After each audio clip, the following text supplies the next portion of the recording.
Assalamualaikum warahmatullahi wabarakatuh. Nah, anak-anak ibu semua, hari ini kita sudah sampai ke semester 2 dan kita akan mempelajari bab 3 dari buku kamu, di mana pada bab 3 ini tema yang akan dipelajari adalah hal yang baik bagi tubuh.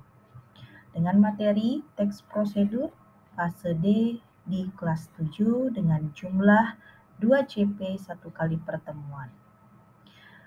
Nah, baik, kita langsung saja. Nah, ini adalah profil pelajar Pancasila. Profil pelajar Pancasila ini tentu sudah pernah kamu kenal, ya. Ada 6 profil pelajar Pancasila. Ketika proses pembelajaran, tentu kamu sebagai seorang pelajar, ya, di negara kita ini, negara yang kita cintai ini, Indonesia, harus memiliki 6 profil ini. Yang pertama apa? Yaitu beriman, bertakwa kepada Tuhan Yang Maha Esa dan berakhlak mulia. Artinya memang akhlak itu juga sangat penting dalam proses pembelajaran. Kamu beriman dan bertakwa kepada Tuhan, itu menjadi bagian yang sangat penting. Yang kedua adalah berkebinekaan global.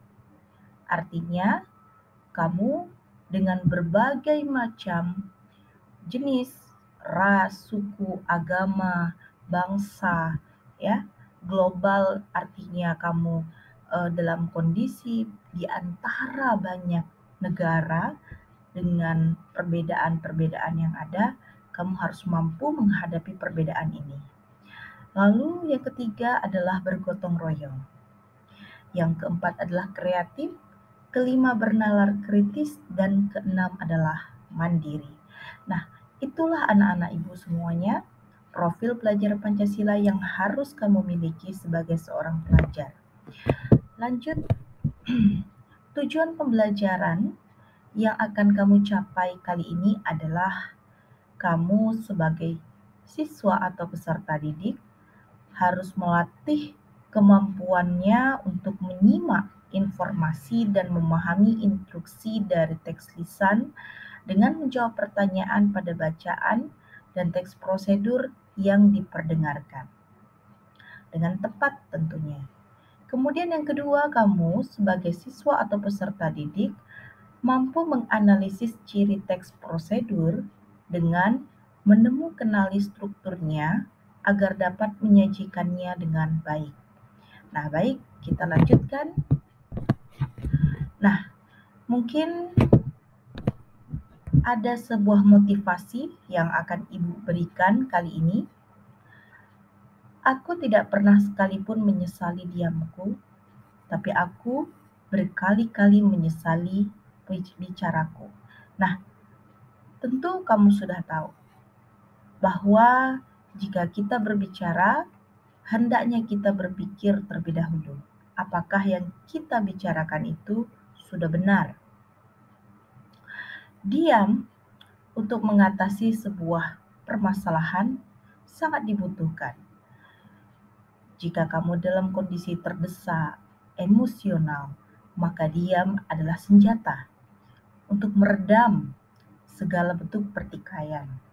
Maka sebenarnya lebih banyak kerugian terlalu banyak bicara tanpa dipikirkan dibandingkan dengan diam untuk menyelesaikan masalah. Oke, kita lanjut. Ada sebuah pertanyaan yang harus kamu miliki jawabannya. Tentu masing-masing kita punya cara tersendiri. Bagaimana cara agar segala pekerjaan mudah selesai dan kamu bisa membuat target belajar?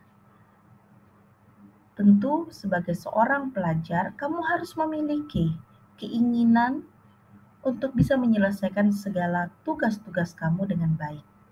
Dan kamu mestinya membuat sebuah target sehingga apa yang ingin kamu lakukan terarah ke depannya. Anak-anak ibu semuanya, mulai dari sekarang kalian harus memiliki target belajar agar segala pekerjaan kalian niatkan dan terlaksana dengan baik.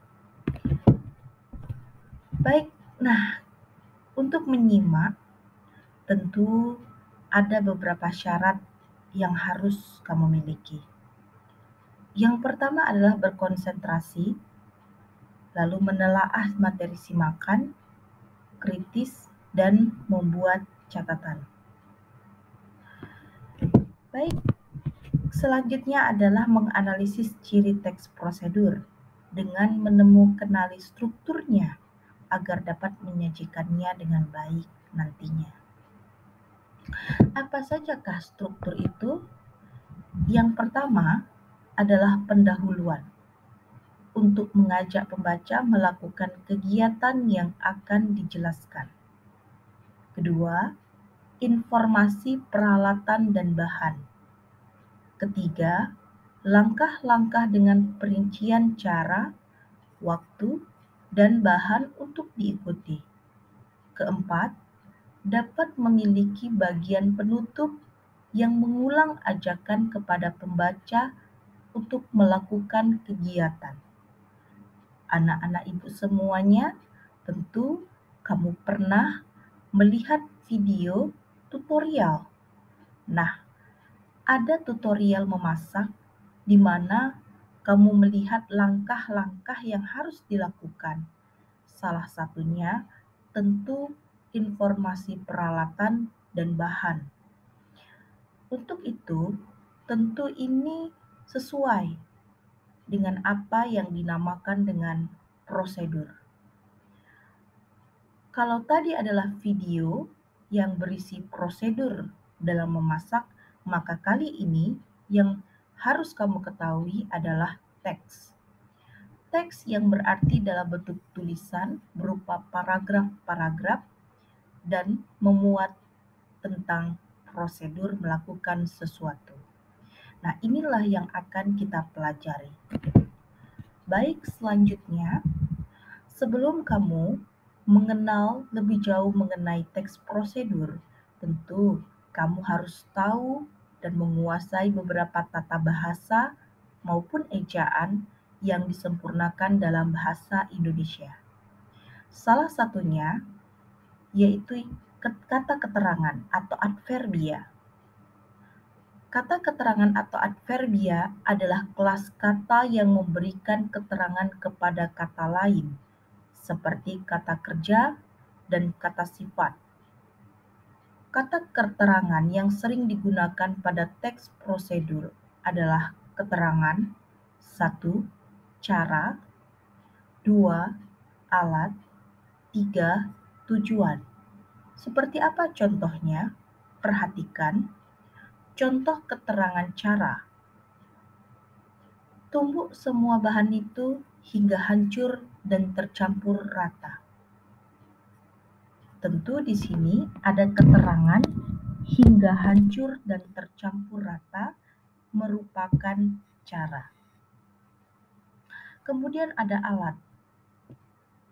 Dicontohkan dengan kalimat, masukkan sorbet ke dalam wadah tertutup. Ada alat di sini, yaitu wadah tertutup. Lalu keterangan tujuan. Dengan kalimat, masukkan ke lemari pendingin agar beku. Nah, di sini ada kata agar beku, merupakan tujuan. Baik, selanjutnya, kamu juga harus mengenal apa itu kalimat ajakan. Kalimat ajakan yang dimaksudkan dalam konteks teks prosedur kali ini adalah kalimat perintah atau inversi yang ditandai dengan pemakaian tanda seru dengan contoh kalimat, peganglah pinggiran kursi. Diakhiri dengan tanda seru. Ambillah 2 buku pelajaran. Nah, selanjutnya,